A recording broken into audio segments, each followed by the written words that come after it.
नमस्कार everyone, good morning, सुप्रभात। कैसे हैं आप? उम्मीद करती हूँ कि आप लोग अच्छे होंगे।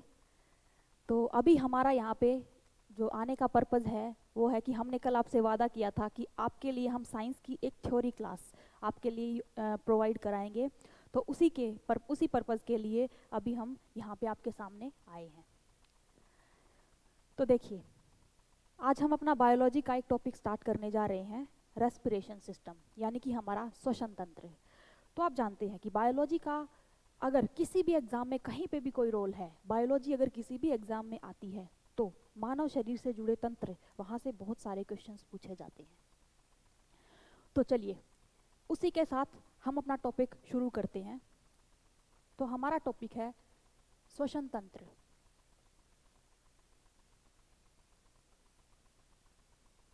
यानी कि हमारा रेस्पिरेशन सिस्टम।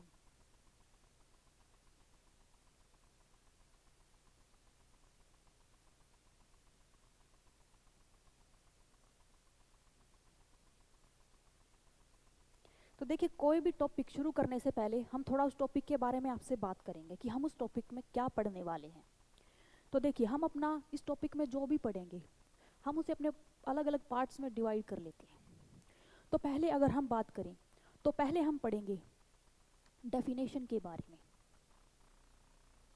कि हमारा श्वसन तंत्र क्या होता है। उसके बारे में हम थोड़ी बेसिक सी नॉलेज, बेसिक सी जानकारी आपके साथ डिस्कस करेंगे।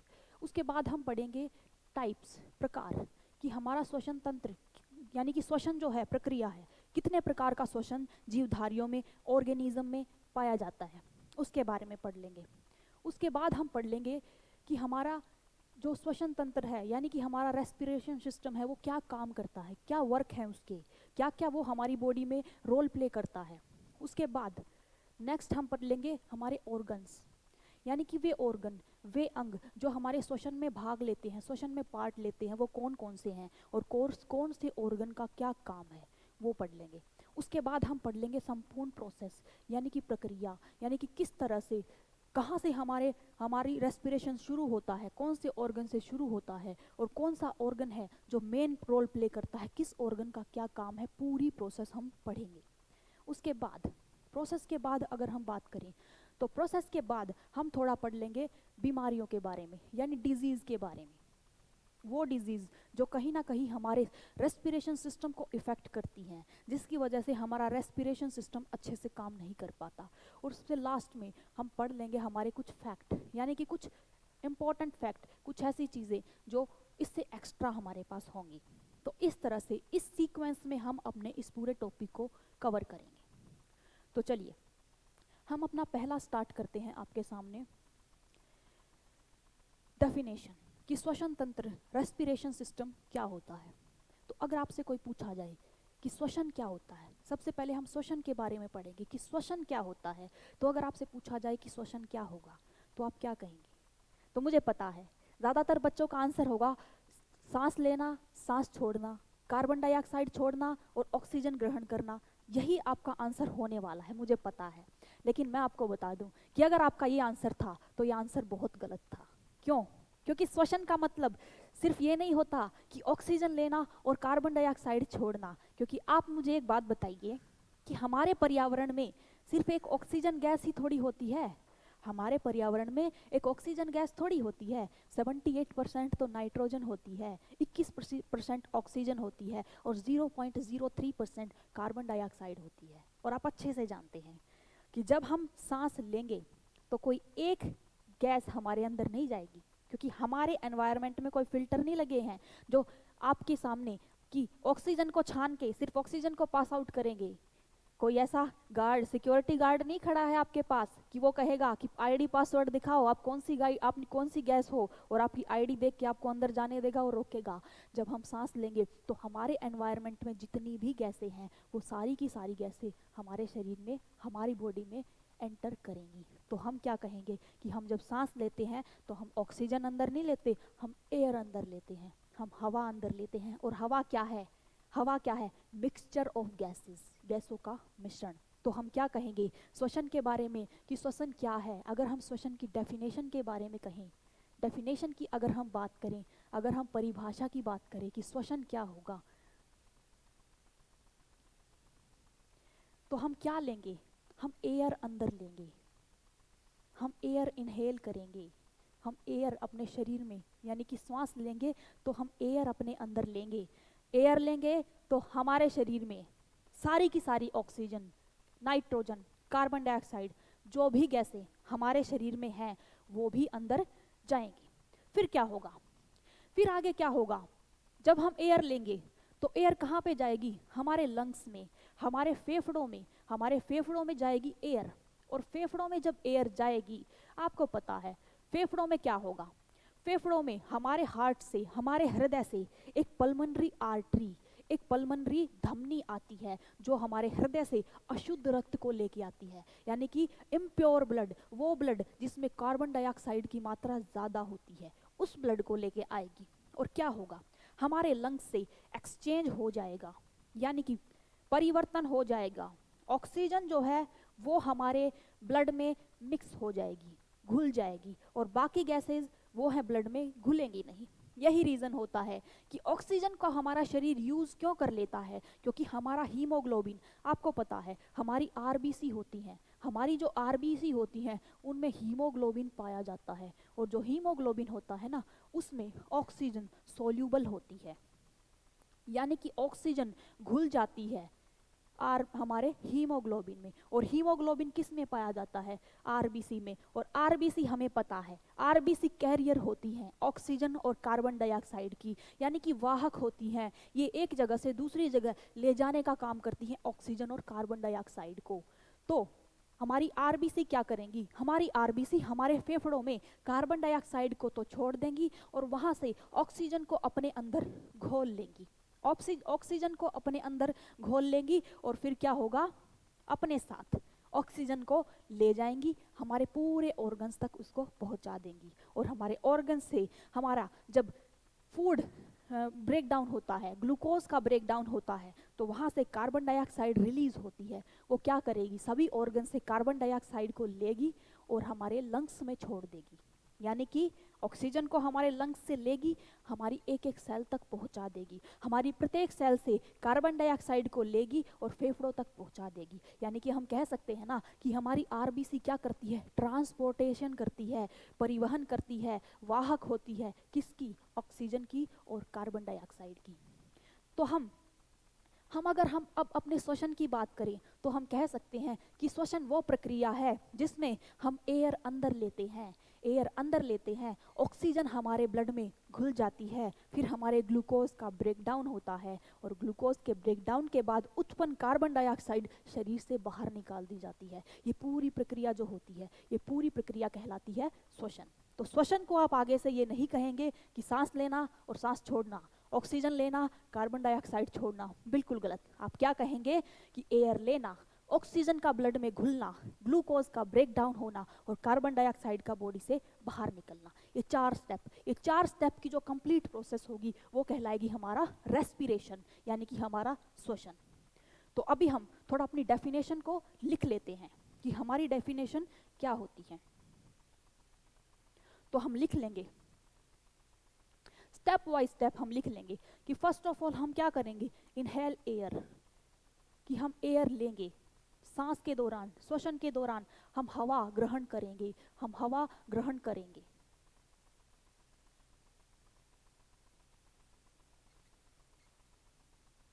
सेकंड स्टेप, उसके बाद क्या होगा? उसके बाद ऑक्सीजन सोल्यूबल हो जाएगी, घुल जाएगी इन हीमोग्लोबिन, यानी कि हीमोग्लोबिन में ऑक्सीजन घुल जाएगी।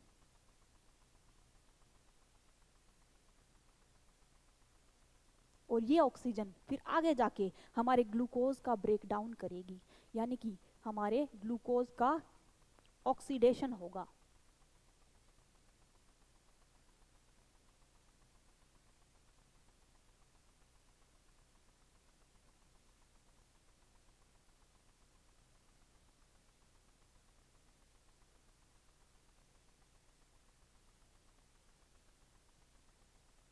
और लास्ट में क्या होगा?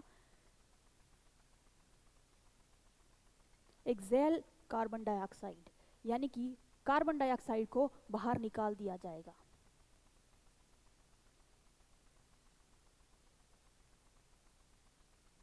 ये चार प्रोसेस, ये पूरे जो 4 स्टेप हमने किए, ये 4 घटनाएं जब हमारे शरीर में हो जाएंगी, हमारी बॉडी में हो जाएंगी, तो ये पूरी प्रोसेस हमारी क्या कहलाएगी? रेस्पिरेशन। तो मैं समझ सकती हूँ, मैं उम्मीद कर सकती हूँ कि आपको रेस्पिरेशन की डेफिनेशन, कि रेस्पिरेशन क्या होगा, उतना आपको समझ में आ गया होगा। चलिए, नेक्स्ट स्टेप हमारा है कि कितने टाइप होती हैं, यानी कि श्वसन कितने प्रकार का होता है। तो नेक्स्ट स्टेप हमारा है कि श्वसन कितने प्रकार का होता है। तो देखिए, हमारा श्वसन 2 प्रकार का होता है, 2 टाइप, 2 टाइप होंगी इसकी। एक होगा हमारा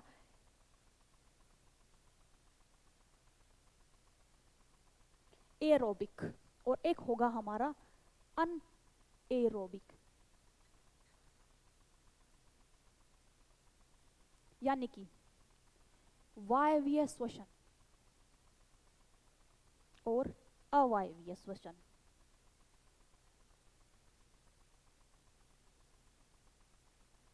वायवीय श्वसन और अवायवीय श्वसन।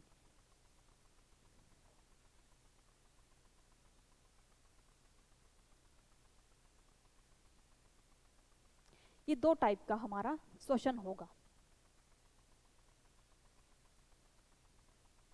अब आपको बोल ले कि ये 2 टाइप का श्वसन है, ये तो बात हमारे समझ में आ गई, पर क्या कुछ होता है श्वसन के दौरान? तो अभी आपने बोला ऑक्सीजन ब्लड में सॉल्यूबल हो जाएगी, कार्बन डाइऑक्साइड निकल जाएगी, लेकिन हर एक जीव, यानी कि हमारी प्रकृति में जितने भी जीव पाए जाते हैं, जितने भी ऑर्गेनिज्म पाए जाते हैं, हर एक ऑर्गेनिज्म ऑक्सीजन की उपस्थिति में, यानी कि ऑक्सीजन की प्रेजेंस में रेस्पिरेशन नहीं करता। हर एक ऑर्गेनिज्म को अपने रेस्पिरेशन के लिए ऑक्सीजन की जरूरत नहीं पड़ती। तो देखिए, कुछ आपको इनकी डेफिनेशन इनके नाम से लगा होगा, एयर और अनएयर, यानी कि यहां कहीं ना कहीं एयर की प्रेजेंस की बात होगी, कि एयर की उपस्थिति होगी, और एयर अगर होगी तो उसमें ऑक्सीजन तो होगी ही होगी। तो अब देखिए, जो हमारा एरोबिक रेस्पिरेशन होगा, ये कब कब होगा? ये presence of oxygen, presence of oxygen, यानी कि ऑक्सीजन की उपस्थिति में जब जो घटना होगी, ऑक्सीजन की उपस्थिति में जो श्वसन होगा, वो होगा हमारा वायवीय श्वसन, यानी कि हमारा एरोबिक रेस्पिरेशन। और अगर हम अवायवीय श्वसन की बात करें तो ये होगा एब्सेंस ऑफ ऑक्सीजन, यानी कि ऑक्सीजन की जब अनुपस्थिति होगी, ऑक्सीजन की जरूरत नहीं होगी, तब जो रेस्पिरेशन होगा वो होगा हमारा अनएरोबिक रेस्पिरेशन। अगर हम बात करें कि एरोबिक रेस्पिरेशन जो होता है वो कहाँ पे होता है, यानी कि हमारी बॉडी का कौन सा ऑर्गन है जहाँ पे ये घटना पूरी होगी, जहाँ पे ये घटना कंप्लीट होगी, जहाँ पे श्वसन कंप्लीट होगा, तो ये होगा हमारा माइटोकॉन्ड्रिया।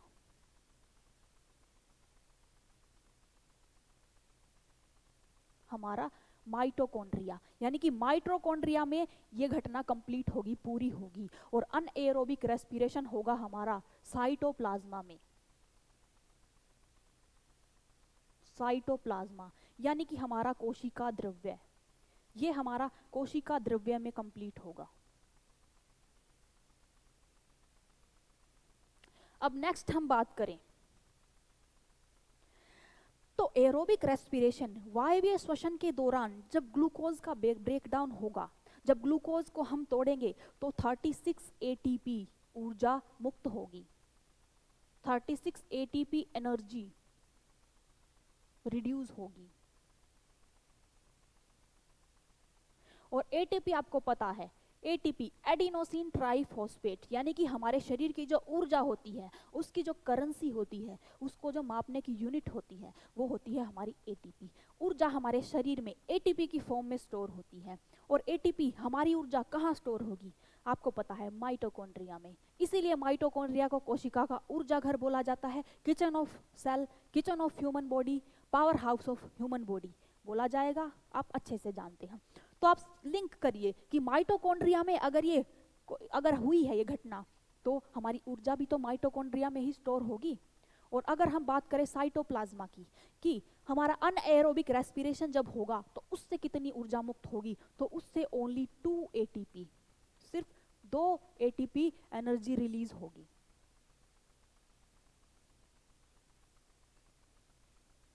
सिर्फ 2 एटीपी, सिर्फ 2 एटीपी एनर्जी जो है वो रिलीज होगी हमारी किसके दौरान, अनएरोबिक रेस्पिरेशन में।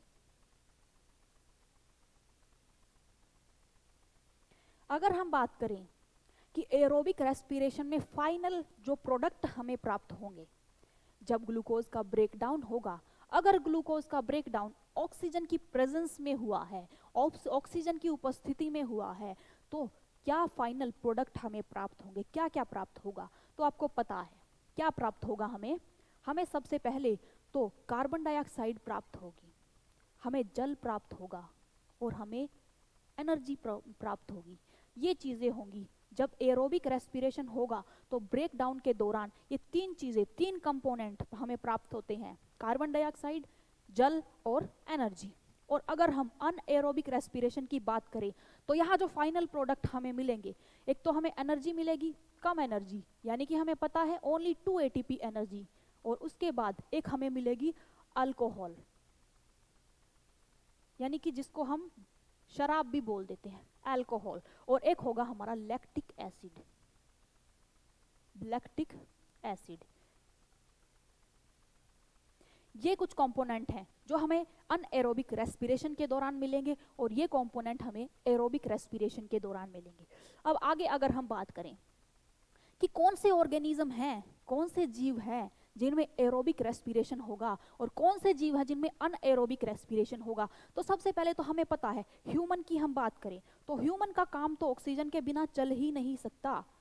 तो ह्यूमन तो हमारा मानव, उसमें तो एरोबिक रेस्पिरेशन ही होगा क्योंकि उसका काम तो ऑक्सीजन के बिना चल ही नहीं सकता। सेकंड नंबर पे अगर हम बात करें तो हमारे जो एनिमल्स लगा लीजिए, जो हमारा एनिमल किंगडम है, यानी कि हमारे बड़े जीव जो जिनमें मैनी सेल्स, जिनमें बहुत सारी कोशिकाएं होती हैं, उनमें ये प्रक्रिया पाई जाएगी।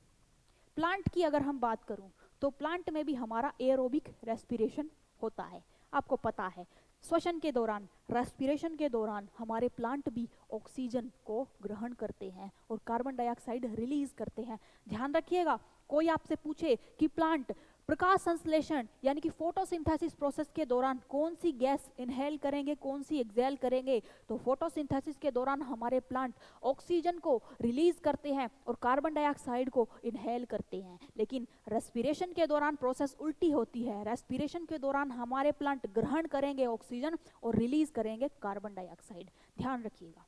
अगर हम बात करें अनएरोबिक, तो हमारे जो सिंगल सेलुलर ऑर्गन्स होते हैं, ज़्यादातर वो हमारे ऑर्गेनिज्म जिनमें एक सेल पाई जाती है, एक कोशिका पाई जाएगी, जैसे कि हमारे वायरस, हमारे जो वायरस होंगे वो, जैसे कि हमारे बैक्टीरिया,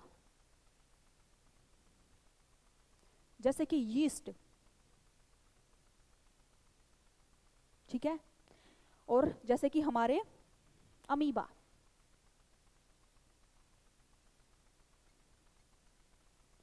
ये कुछ ऐसे ऑर्गेनिज्म हैं जिनमें जो रेस्पिरेशन होगा वो होगा अनएरोबिक रेस्पिरेशन। तो उम्मीद करती हूं आपको एरोबिक और अनएरोबिक दोनों रेस्पिरेशन की प्रोसेस समझ में आ गई होगी। चलिए अब नेक्स्ट हम बात करें कि हमारा रेस्पिरेशन किस किस में मदद करेगा। यूजेस अगर हम बात करें कि हमारे रेस्पिरेशन के क्या क्या यूजेस हैं, क्या क्या उपयोग हैं, अगर हमारा रेस्पिरेशन सिस्टम काम ना करे तो हमारी कौन कौन सी एक्टिविटीज़ हैं जिन पे रुकावट आनी शुरू हो जाएगी, जो अच्छे से नहीं हो पाएंगी। तो आपको पता है हमने अभी भी बात की थी कि हमारी जो हमारा रेस्पिरेशन है, श्वसन के दौरान हम ऑक्सीजन, हमारी एयर के थ्रू ऑक्सीजन हमारे अंदर आएगी। ऑक्सीजन क्या होगी, ब्लड में सोल्यूबल होगी, ब्लड में सोल्यूबल होगी तो ग्लूकोज का ब्रेकडाउन करेगी, ग्लूकोज का ब्रेकडाउन होगा तो एनर्जी रिलीज होगी, ऊर्जा हमें मिलेगी, और कार्बन डाइऑक्साइड, जो एक्स्ट्रा कार्बन डाइऑक्साइड भोजन के थ्रू हमारी बॉडी में चली गई थी, वो शरीर से बाहर निकल पाएगी। अगर हमारे लंग्स ना हो, अगर हम श्वास ना लें, ऑक्सीजन हमारी बॉडी में गई ही नहीं, तो उससे आगे की सारी प्रोसेस रुक जाएगी, क्योंकि एक ऑक्सीजन के जरिए ही ये सारी की सारी प्रोसेस कंडक्ट होती हैं। तो हम कह सकते हैं कि हमारा जो रेस्पिरेशन सिस्टम है, हमारा जो श्वसन तंत्र है, वो क्या करेगा श्वसन के दौरान, यानी कि क्या क्या उपयोग होंगे हमारे सिस्टम के, हमारे रेस्पिरेशन सिस्टम के। तो सबसे पहले तो ये क्या करेगा, ऑक्सीजन को बॉडी पार्ट तक लेके जाएगा। ऑक्सीजन को बॉडी पार्ट तक ले जाना, कैरी करता है ऑक्सीजन को कैरी करेगा। दूसरी हम बात करें तो दूसरा ये क्या करेगा, दूसरा कार्बन डाइऑक्साइड को बॉडी से बाहर निकालना, कार्बन डाइऑक्साइड को बॉडी से बाहर निकालना।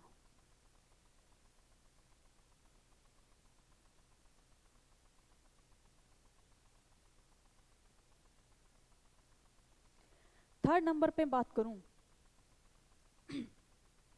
तो ग्लूकोज का खंडन या ग्लूकोज का ब्रेकडाउन करना।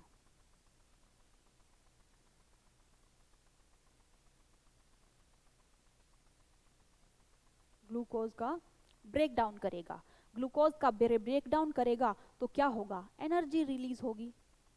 तो एनर्जी रिलीज करने में भी तो मदद करेगा।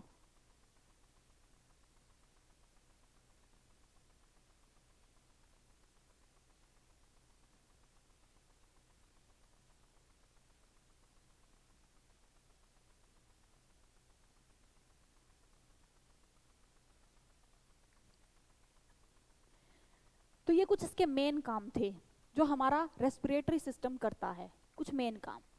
अगर कोई आपसे पूछे कि हमारा जो हीमोग्लोबिन होता है, कि हमारा जो हीमोग्लोबिन होता है वो जब ऑक्सीजन को अपने साथ लेकर आता है तो वो किस फॉर्म में लेके आता है। तो देखिए, ऑक्सीजन कभी भी स्वतंत्र रूप से यानी कि फ्रीली कभी मूव नहीं करती, हीमोग्लोबिन के साथ वो करेगी। तो जब हमारा हीमोग्लोबिन, जब हीमोग्लोबिन के साथ हमारी ऑक्सीजन मिल जाएगी तो वो ऑक्सी हीमोग्लोबिन बना देती है, वो ऑक्सी हीमोग्लोबिन बना देती है। और जब ये हमारे ग्लूकोज के पास, जब ग्लूकोज का ब्रेकडाउन हमें करना होगा, जब ग्लूकोज का ब्रेकडाउन हम करेंगे तो हमारे भोजन के पास ये ऑक्सी हीमोग्लोबिन ही आता है।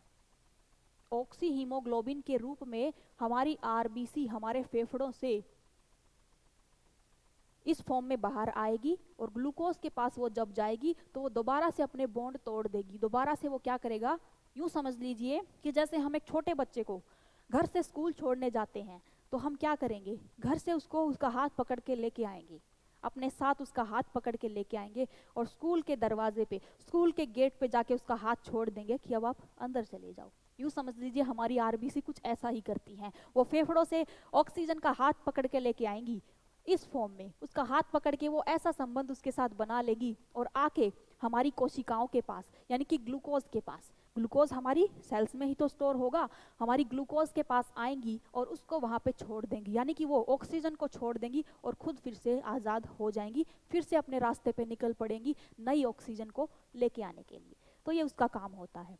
तो वो जब ग्लूकोज के पास इसको ऑक्सीजन की फॉर्म में छोड़ देगी। आपको पता है हमारा जो ग्लूकोज होता है वो कुछ इस फॉर्म में होता है, यानी कि हमारे ग्लूकोज को इस तरह से लिखा जाता है हमारी केमिस्ट्री की फॉर्म में। हमारी अगर रासायनिक सूत्र की बात करें तो ग्लूकोज का सूत्र ये होता है। अब इसके साथ जब ऑक्सीजन, जब इसके साथ ऑक्सीजन बॉन्ड बनाएगी तो ऑक्सीजन एक कंबस्टिबल गैस होती है, एक ज्वलनशील गैस, एक दहनशील गैस। तो ऑक्सीजन क्या करेगी, इस ग्लूकोज को तोड़ना शुरू करेगी, इसका ब्रेक डाउन करेगी, इसका ऑक्सीडेशन करेगी। और जब ये इसका ऑक्सीडेशन करेगी तो हमारे पास जो फाइनल कंपोनेंट आएंगे वो आएगा कार्बन डाइऑक्साइड H2O और प्लस हमारी एनर्जी जिसको हम ATP कह सकते हैं। यानी कि ये प्रोडक्ट होंगे, ये फाइनल प्रोडक्ट होंगे जो ग्लूकोज के ब्रेक डाउन के दौरान हमें मिलेंगे। तो यहाँ तक आप लोगों को समझ में आ गया होगा, बहुत अच्छे से यहाँ तक आपको समझ में आया होगा कि हमारा श्वसन की क्या परिभाषा होती है, श्वसन कितने प्रकार का होता है, दोनों प्रकार के बीच का डिफरेंस आपको अच्छे से समझ में आ गया होगा। रेस्पिरेशन सिस्टम के यूजेस क्या हैं, यूजेस आपको समझ में आ गए होंगे, ग्लूकोज का ये ब्रेक डाउन कैसे करता है वो आपको समझ में आ गया होगा। अब हम चलते हैं अपना नेक्स्ट स्टेप, यानी कि हमारे ऑर्गन्स, कौन कौन से ऑर्गन्स हैं, कौन कौन से अंग हैं जो हमारे श्वसन तंत्र में, हमारे रेस्पिरेटरी सिस्टम में रोल प्ले करते हैं, उनका क्या काम है, उसके बारे में हम पढ़ेंगे। तो नेक्स्ट हम ऑर्गन्स की बात करें कि अंग, कौन कौन से अंग हैं जो हमारे रेस्पिरेटरी सिस्टम में रोल प्ले करते हैं।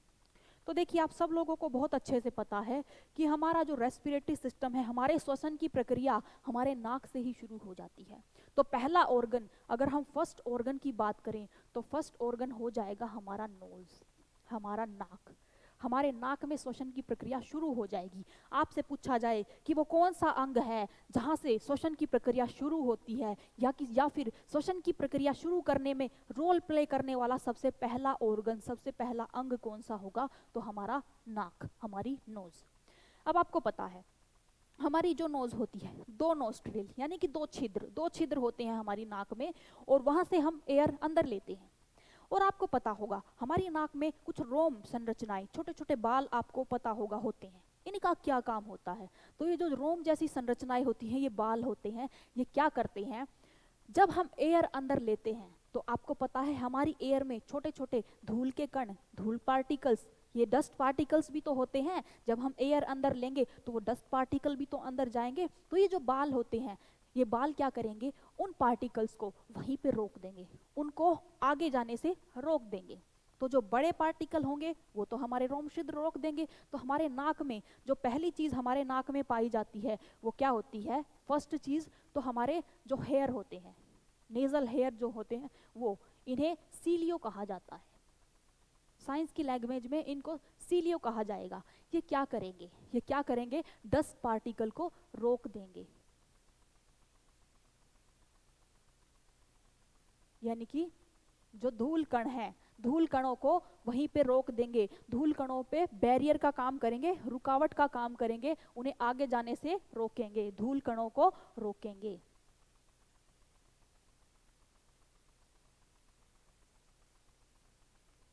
लेकिन कई बार आपने महसूस किया होगा कि भी पार्टिकल तो छोटे भी हो सकते हैं, जरूरी थोड़ी है ना कि सारे बड़े होंगे। कुछ पार्टिकल ऐसे भी होंगे जो कि हमारे नेजल हेयर, हमारे सीलियो उसे रोक नहीं पाएंगे। तो फिर वो क्या होगा, वो क्या होगा, हमारी नाक में एक और होता है, एक होती है म्यूकस मेम्ब्रेन, एक म्यूकस झिल्ली, एक श्लेष्मा झिल्ली होती है। कई बार आपने देखा होगा, कुछ हमारी, आपको फील हुआ होगा, नाक में गुदगुदी सी महसूस होने लग जाती है और फिर एकदम से हमें छींक आएगी। वो छींक क्यों आती है, वो छींक कब आएगी कि जो छोटे पार्टिकल होंगे, छोटे धूल कण होंगे, वो क्या करते हैं, हमारे हेयर से तो बच जाते हैं लेकिन कहीं ना कहीं वो हमारी श्लेष्मा झिल्ली, हमारी म्यूकस मेम्ब्रेन से जाके चिपक जाते हैं। क्योंकि हमारी म्यूकस मेम्ब्रेन एक तरह का लिक्विड, एक तरह का तरल पदार्थ निकालती है जिसे श्लेष्मा कहा जाता है, जिसे म्यूकस कहा जाता है। उससे वो धूल कण जाके चिपक जाएंगे और उससे चिपकेंगे तो वो कहीं ना कहीं इरिटेशन पैदा करेंगे, उस मेम्ब्रेन में इरिटेशन पैदा करेंगे। और मेम्ब्रेन जब इरिटेट होगी तो छींक हमें आती है, छींक के जरिए वो फोर्स के साथ उन पार्टिकल्स को बाहर निकाल देती है। तो अगर हम सेकंड बात करें तो हमारा जो सेकंड जो इंपॉर्टेंट पार्ट हो गया वो क्या होगा, हमारी म्यूकस मेम्ब्रेन,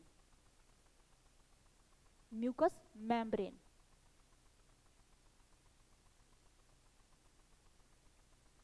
जिसे हम क्या बोल सकते हैं, श्लेष्मा झिल्ली।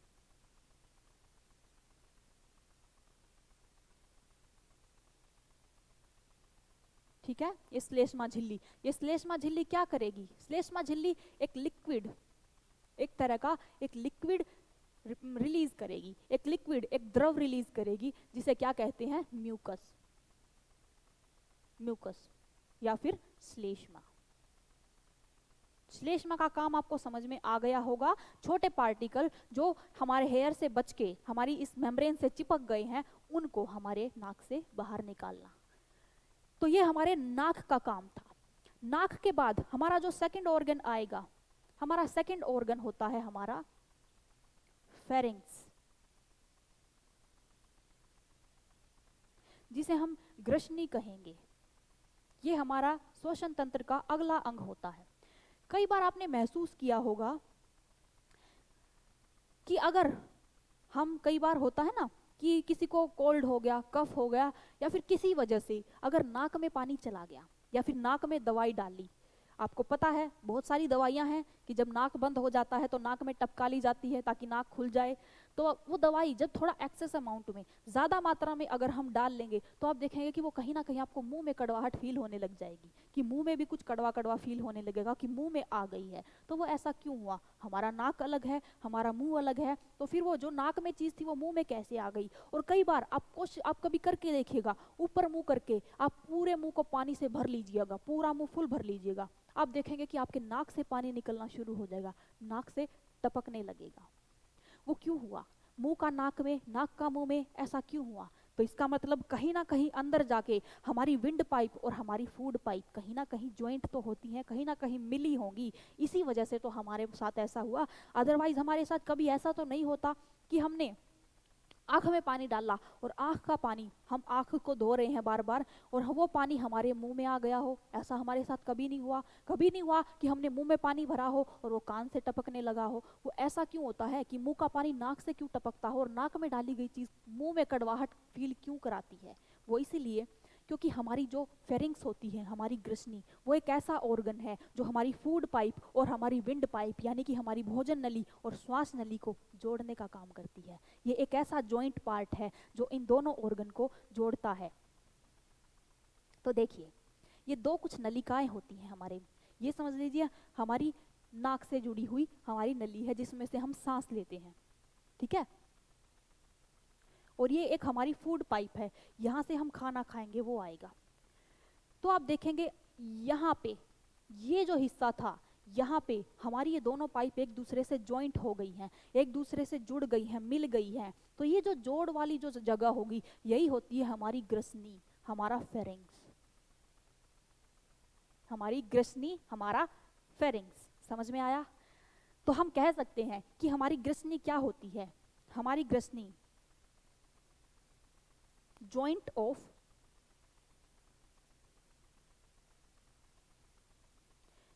Of wind pipe and food pipe, यानी कि हमारी श्वास नली एंड हमारी भोजन नली को जोड़ने का काम करती है।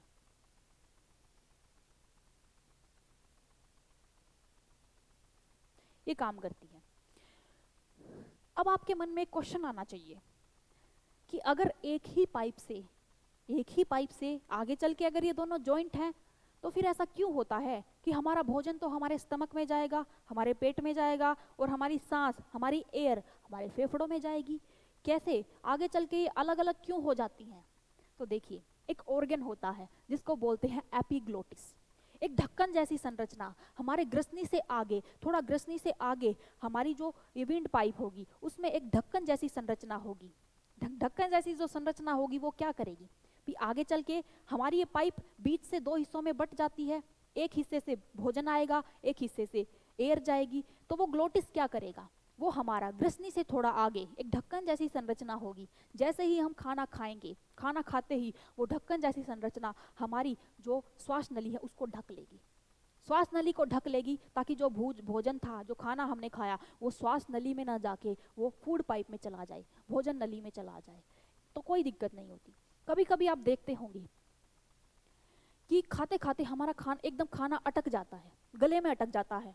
वो क्यों होता है? क्योंकि हमें पता है हमारी बॉडी के सारे सिस्टम को कौन रेगुलेट करता है? हमारा ब्रेन। हमारा ब्रेन हमारी बॉडी के सारे सिस्टम को कंट्रोल करता है कि हमारे ऑर्गन, वो भी हमारे एपिग्लोटिस को भी वही ये इंफॉर्मेशन देगा कि अब हमारे एपिग्लोटिस की आंखें थोड़ी ना है कि वो गर्दन उठा के देखेगा कि खाना आ रहा है कि एयर आ रही है। हमारा ब्रेन है जो सिग्नल देगा हमारे एपिग्लोटिस को कि अब फूड आ रहा है या अब एयर आ रही है, और उसके हिसाब से हमारा एपिग्लोटिस अपनी जगह एडजस्ट कर लेता है कि उसे अब ढक्कन को क्लोज करना है या फिर खोलना है। लेकिन कई बार आप देखते होंगे कि हम अपना ध्यान डाइवर्ट कर लेते हैं। बच्चे क्या करते हैं, सामने फ़ोन चला लेंगे, वीडियो चला लेंगे और वीडियो को देखते देखते खाना खाते रहते हैं। तो उसमें होगा क्या? हमारा पूरा ब्रेन तो अपना पूरा फोकस उस वीडियो को देखने में लगा देता है। तो वो अच्छे से टाइम पे हमारे ग्लोटिस को, हमारे एपिग्लोटिस को ये सिग्नल नहीं दे पाता कि अब उसे करना क्या है। और हमारा एपिग्लोटिस हमारी श्वास नली है, हमारी जो विंड पाइप है, उसको कवर नहीं कर पाता।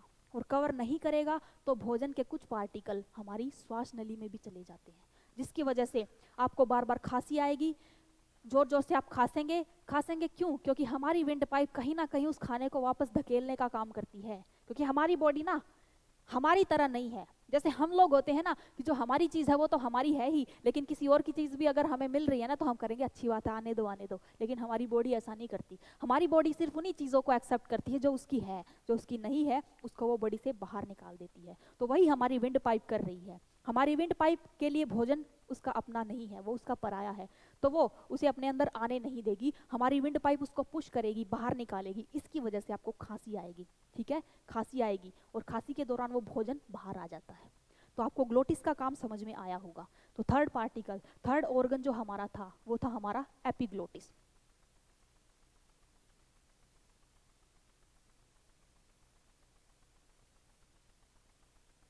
एपिग्लोटिस, और एपिग्लोटिस के काम की, इसके वर्क की हम बात करें तो क्या करेगा? Cover up wind pipe, wind pipe को कवर अप करेगा।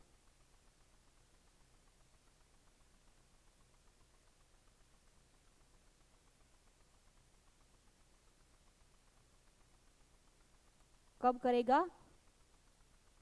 व्हेन ईटिंग फूड या व्हेन वी ईट फूड,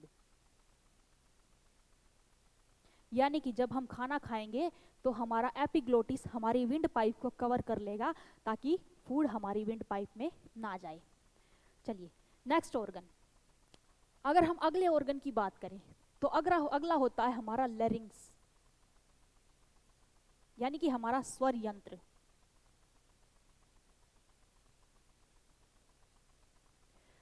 हम जब बोलते हैं, जब हम आपस में बात करते हैं, एक दूसरे से बात करते हैं, तो हमारे बात करते टाइम सांस भी लेते हैं, दोनों काम साथ साथ होते हैं, सांस भी लेंगे और बात भी करेंगे।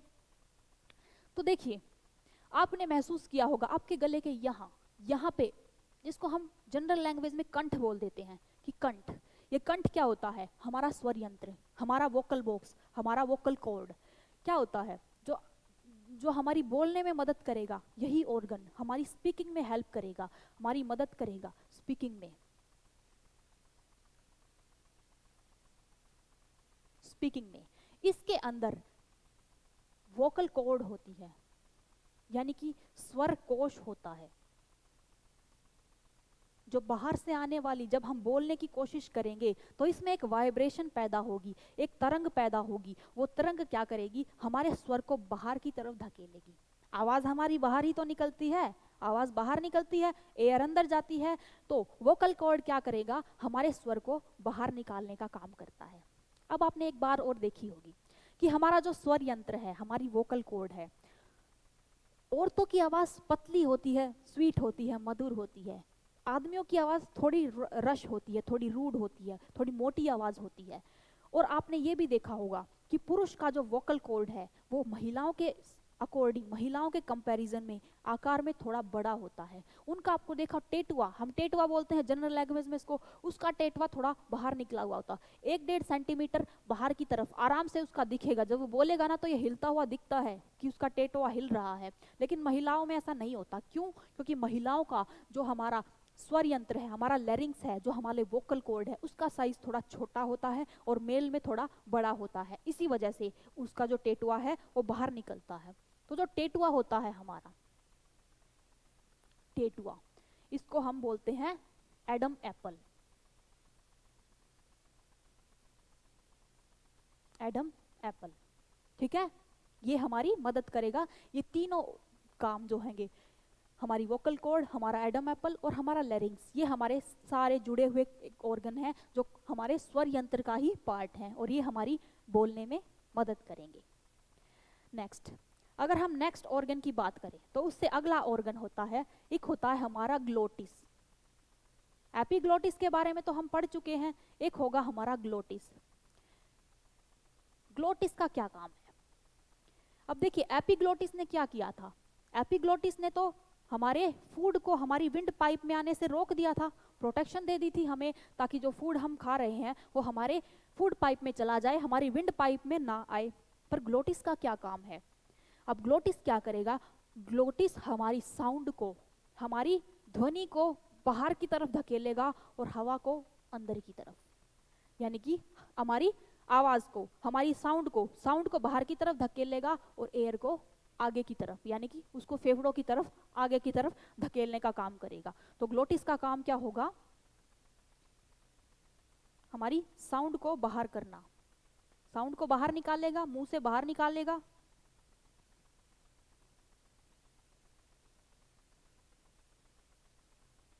और हमारी एयर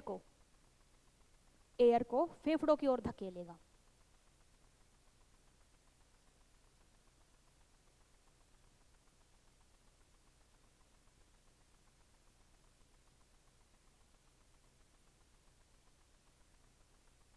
ये काम है हमारा ग्लोटिस का। तो हम अपने 5 ऑर्गन पढ़ चुके हैं, हमारी नोज, हमारी लैरिंग्स, हमारा ग्लोटिस, एपिग्लोटिस, हमारा फेरिंग्स और हमारा ग्लोटिस। हम अपने 5 ऑर्गन पढ़ चुके हैं। अब आता है हमारा छठा organ.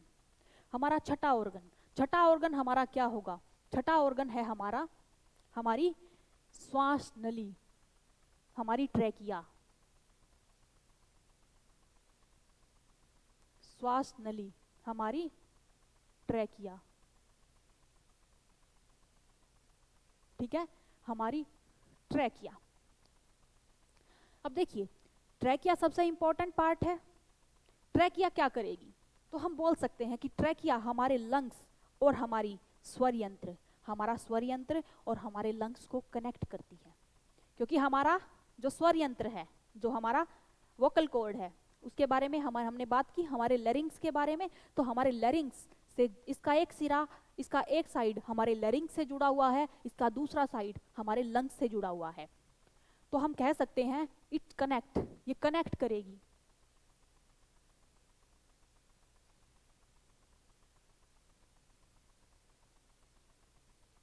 Connect to larynx and lungs, यानी कि हमारे फेफड़ों को और हमारे स्वर यंत्र को क्या करेगी? कनेक्ट करेगी। उसके बाद क्या होता है? हमारी जो श्वास नली होती है ना, एक हाइलिन जो है, उसकी एक लेयर होती है। हाइलिन की एक लेयर इसको कवर करती है, इसको सुरक्षा प्रदान करती है। हाइलिन लेयर से सुरक्षित होती है, हाइलिन लेयर के द्वारा ये सुरक्षित होती है।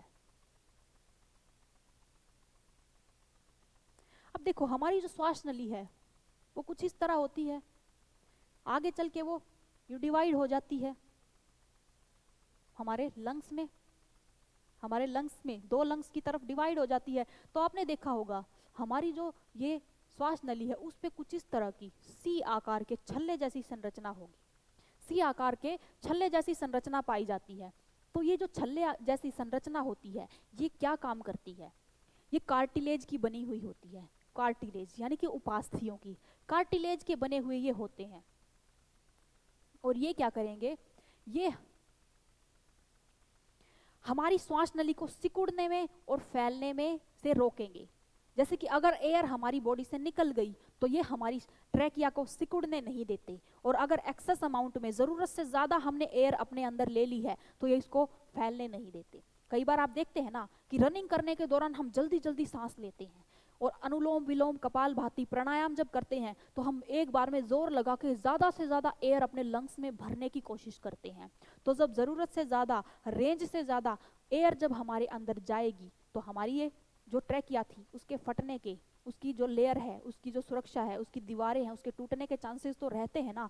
तो ये जो आकृतियां होती हैं ये उसको जकड़ के रखती हैं, बांध के रखती हैं, ताकि एक्सेस एयर की कंडीशन में ये टूटे ना, और अगर एयर निकल गई है तो ये सिकुड़े ना। तो ये इसकी पोजीशन को स्टेबल करती हैं। तो हम कह सकते हैं कि जो हमारे कार्टिलेज होते हैं, कार्टिलेज जो रिंग, कार्टिलेज के जो छल्ले होते हैं वो हेल्प करते हैं, हेल्प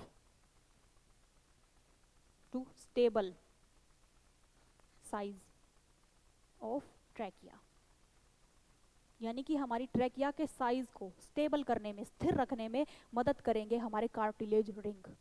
अगर हम इसके साइज की बात करें तो ये कुछ 12 सेंटीमीटर लॉन्ग होती है, यानी इसकी लंबाई 12 सेंटीमीटर होती है और लगभग 2.5 सेंटीमीटर इसकी विड्थ होती है, इसकी चौड़ाई होती है, इसकी चौड़ाई होती है। अब देखिए यहां तक तो हमें समझ में आ गया। अब आगे चल के ये दो हिस्सों में बट जाती है, आगे चल के ये 2 पार्ट में बट जाएगी। जहां ये 2 पार्ट में बटेगी, जहां पे ये 2 पार्ट में बट जाएगी, उसे बोलेंगे हम ब्रोंकाई। ठीक है, ब्रोंकाई, जिसको श्वसनी कहा जाता है। यानी कि हमारी श्वास नली आगे चल के क्या करेगी, हमारी श्वास नली आगे चल के ब्रोंकाई में बट जाएगी, 2 हिस्सों में बट जाएगी, जिसे ब्रोंकाई कहेंगे, जिसे हम श्वसनी कहेंगे।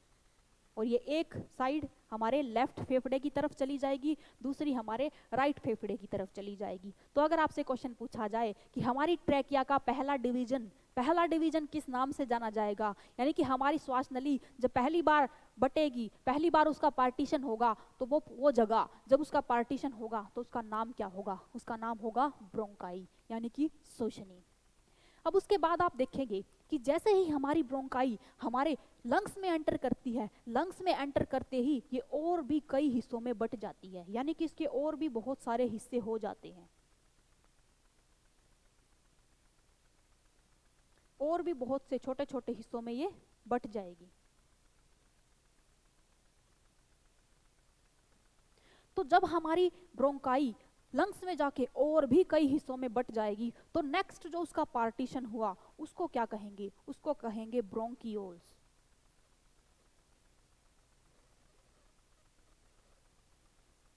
श्वसनिका, श्वसनिकाएं।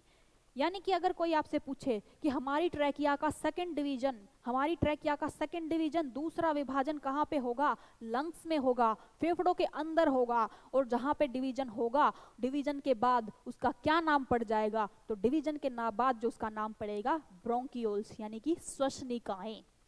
अब श्वसनिकाएं जो होंगी हमारी, उसमें आगे चल के छोटे छोटे ऐसे एयर जैसे थैले, एक थैले जैसी, यानी कि एक छोटी सी कटोरी या फिर पोटली या फिर थैली आप बोल सकते हैं, थैली जैसी छोटी छोटी बहुत सी संरचनाएं होंगी जो आगे इसमें डिवाइड हो जाएंगी। तो ये जो छोटी छोटी संरचनाएं, थैले जैसी संरचनाएं बनी हैं, इन्हें बोलेंगे एल्वियोलाई।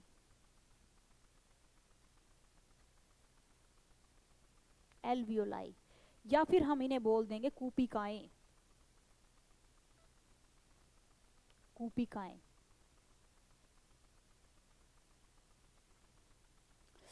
अब कूपिकाओं का काम क्या होता है, देखिए जो भी हमने एयर ली, जो एयर हमने ली, वो हमारी इस सारे ऑर्गन्स के माध्यम से जाके अंतिम रूप से इन्हीं कूपिकाओं में जाके संरक्षित, सुरक्षित, स्टोर हो जाती है।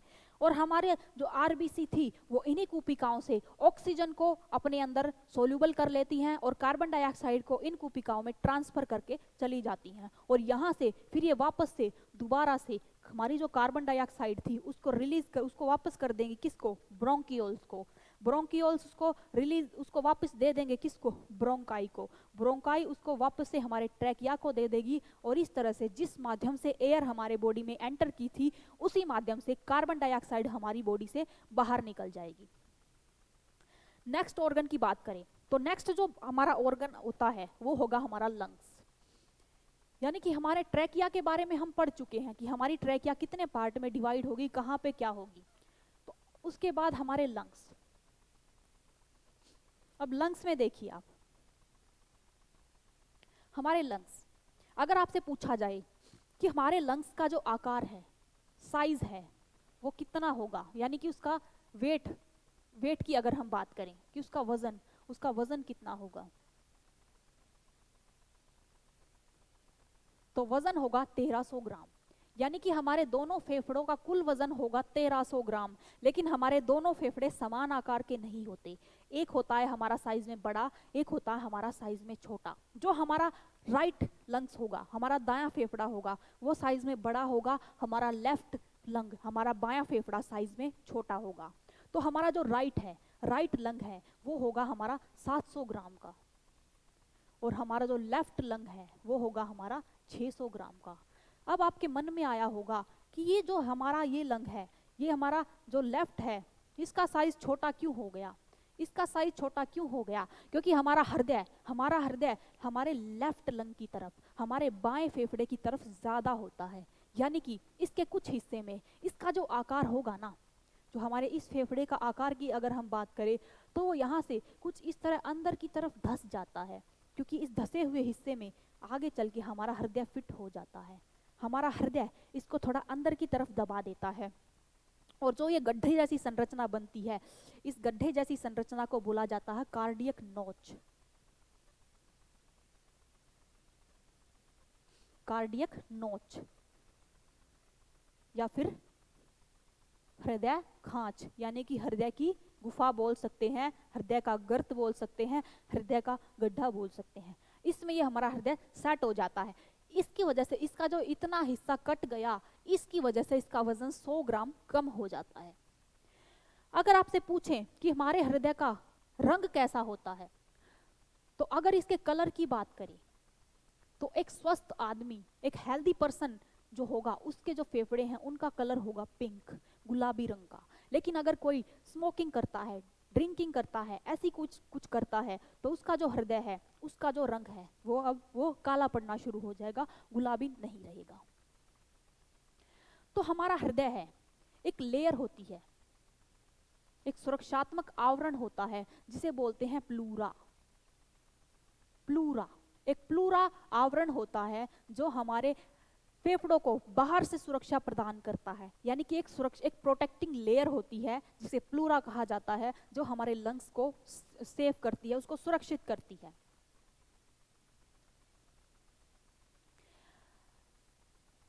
अगर हम बात करें कि स्थित कहाँ पे होता है, स्थित कहाँ पे होगा, तो जो हमारी पसलियां होती हैं, हमारी पसलियां 12 जोड़ी पसलियां, हड्डियां पाई जाती हैं, रिब्स पाई जाती हैं, तो हमारी रिब्स के पीछे, यानी कि हमारी बैक साइड ऑफ रिब्स, इसकी स्थिति होगी बैक साइड ऑफ रिब्स। हमारी रिब्स, हमारी पसलियों के पीछे की तरफ हमारा लंग्स स्थित होता है। ये एक मस्कुलर ऑर्गन है।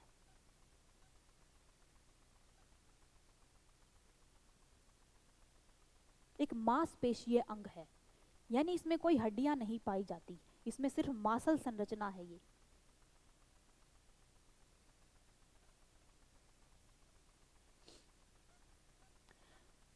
जब हम वायु अंदर लेते हैं, वायु अंदर लेने के दौरान इसका आकार बढ़ जाएगा, यानी कि इसका आकार परिवर्तित होता रहता है।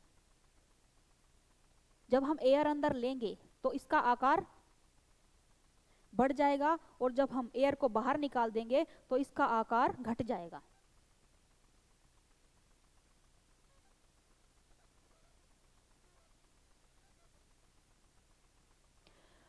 अब इसके बाद हमारा एक और ऑर्गन बचता है, हमारे श्वसन तंत्र का एक अंतिम ऑर्गन बचता है, डायफ्राम।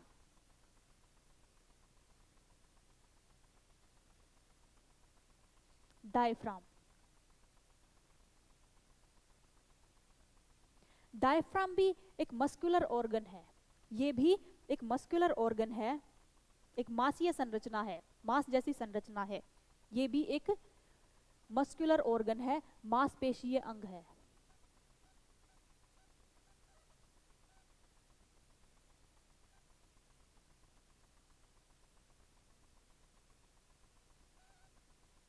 मांसपेशीय अंग है। डायफ्राम क्या करता है, कहां पे होता है डायफ्राम? हमारे लंग्स के नीचे, हमारे फेफड़ों के नीचे, फेफड़ों के नीचे पाया जाता है। फेफड़ों के नीचे एक उल्टे सी के आकार का एक अंग होता है। उल्टे सी के आकार का ये एक अंग होता है जो हमारे लंग्स के नीचे पाया जाता है। इसका काम क्या होता है? जब हम श्वास बाहर छोड़ते हैं, यानी कि जब हम श्वास बाहर निकालते हैं, उस दौरान कार्बन डाइऑक्साइड बाहर निकालने के दौरान ये हमारे फेफड़ों को सपोर्ट प्रदान करेगा, फोर्स देगा हमारे फेफड़ों को, ताकि हम अपनी एयर को, जितनी भी हमें कार्बन डाइऑक्साइड बाहर निकालनी है, एयर बाहर निकालनी है, उसको हम निकाल सकें। तो हम बोल सकते हैं कि एयर रिलीज करते समय या फिर एक्सहेल करते समय, सांस छोड़ते समय ये मदद करेगा।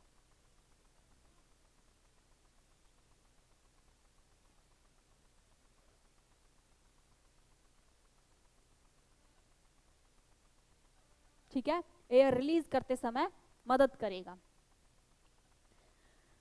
तो आपको मेरे हिसाब से हमारे जितने भी ऑर्गन थे, जितने भी ऑर्गन हमारे हमारे रेस्पिरेशन सिस्टम में रोल प्ले करते थे, उनके बारे में हम बात कर चुके हैं। तो हम अब तक अपनी क्लास में क्या क्या पढ़ चुके हैं, तो अगर हम एक बार मोटा मोटा रिवाइज करें, तो सबसे पहले हमने डेफिनेशन कर ली है। हम अपने श्वसन की डेफिनेशन कर चुके हैं कि श्वसन होता क्या है। उसके बाद हमने टाइप पढ़ ली कि हमारा जो श्वसन है, श्वसन तंत्र है, श्वसन है, वो कितने प्रकार से होता है। फिर हमने उसके यूजेस पढ़ लिए, उसके उपयोग भी पढ़ चुके हैं। हम ऑर्गन्स, हमारे जो ऑर्गन हैं, कौन कौन से ऑर्गन मदद करते हैं, हम अपने ऑर्गन्स के बारे में भी पढ़ चुके हैं। अब नेक्स्ट जो हम पढ़ेंगे अपनी अगली क्लास में हम शुरू करेंगे प्रोसेस, यानी कि हमारा जो रेस्पिरेशन सिस्टम है, हमने अलग अलग ऑर्गन्स को तो पढ़ लिया, लेकिन जब वो जॉइंट होके एक सिस्टम की तरह कार्य करते हैं तो वो किस तरह कार्य करेंगे। हम अब अगली क्लास में अपनी एल्वियोलाई, हमारे जो कुपिकाएं थी, उसकी कार्यात्मक इकाई, उसके काम के बारे में पढ़ेंगे कि किस तरह से हमारी आरबीसी अपना कार्बन डाइऑक्साइड और ऑक्सीजन को ट्रांसलेट करती हैं एक दूसरे में, किस तरह से CO2 और ऑक्सीजन को ट्रांसलेट करती हैं, उसके बारे में पढ़ेंगे। उसके अलावा हम हमारे श्वसन तंत्र से संबंधित जो बीमारियां होती हैं उनके बारे में पढ़ेंगे, और कुछ एक्स्ट्रा फैक्ट्स जो हमारे पास होंगे उनके बारे में पढ़ेंगे। तो उम्मीद करती हूँ कि ये क्लास आपको पसंद आई होगी, आपके एग्जाम में यूजफुल होगी। तो इस क्लास को ध्यान से देखिएगा, अपना फीडबैक कमेंट सेक्शन में देना ना भूलिएगा कि ये क्लास आपको कैसी लगी। आपका फीडबैक हमें आगे इस क्लास को कंटिन्यू करने के लिए मोटिवेट करेगा। Thank you. जय हिंद, जय भारत।